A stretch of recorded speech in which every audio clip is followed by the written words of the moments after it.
Brad, agro pa? Oo, bakit? Kung agro ka, dapat masagot mo to. Saan matatagpuan ang sikat ng araw? Ah, dapat talaga pag mga acro, lalo na yung mga baguhan, alam yung sagot niyan.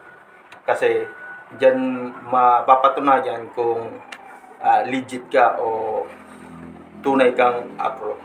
So, ang sikat ng araw, matatagpuan yan sa east.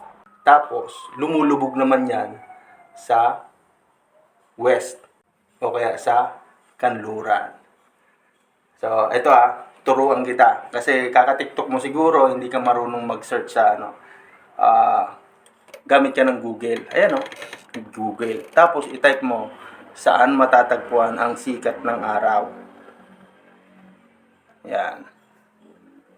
Ayan, tama ako. Ah, matatagpuan ang sikat ng araw sa east. Sa east. Yan, lulubog naman siya sa west.